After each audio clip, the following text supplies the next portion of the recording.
ভারতের fashion influencer ও model Urfi Jabed আলোচিত তার পোশাকের কারণে। উদ্ভট সকল পোশাক নিয়ে প্রতিনিয়তই সংবাদের শিরোনাম হন তিনি। শুধু ভারতীয় নয়, উপমহাদেশে তার পরিচিতি ছড়িয়ে পড়েছে শুধুমাত্র পোশাকের কারণে। তবে জানেন কি কেন উর্ফি নিজেকে সবসময় এই উদ্ভট পোশাকে আবৃত করে রাখেন? অথচ এই উর্ফি জাবেদি নাকি একটা সময়ে পোশাক নিয়ে থাকতেন বাধা ধরার আয়ত্তে। তার পোশাক নিয়ে পরিবারে ছিল কড়াকড়ি নিয়ম, কিন্তু একটা সময় কড়া শাসনে থাকা এই উর্ফির পোশাকে কেন এত পরিবর্তন, তা নিয়ে এবার নিজেই মুখ খুললেন উর্ফি।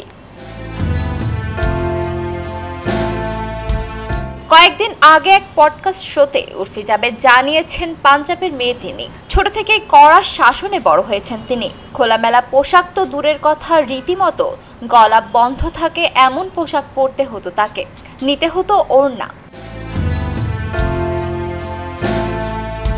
তিনি এও জানিয়েছেন, ওড়না একটু সরে গেলেই তার বাবা তার উপর অত্যাচার করতেন। এরপর থেকেই স্বাধীন হওয়ার একটা বোধ চেতনা জায়গা করে নেয় উর্ফির মনে। তিনি চান স্বাধীনভাবে বাঁচতে, নিজের ইচ্ছে মতো পোশাক পরতে। শুধু তাই নয়, এরপর এক বিস্ফোরক কথা বলে ফেলেন এই ভাইরাল কন্যা। উর্ফি বলেন, কোনো বাধাতে জড়িয়ে থাকতে চায় না, নিজের শরীর ও মন খোলা লাগে আমার, তাই বেশিরভাগ সময় আমি এমন পোশাক পরি না যা পরলে নিজেকে পরাধীন লাগে। এটা একেবারেই আমার পছন্দ। খবরের কাগজ, নিখাদ, নির্ভীক, নিরপেক্ষ।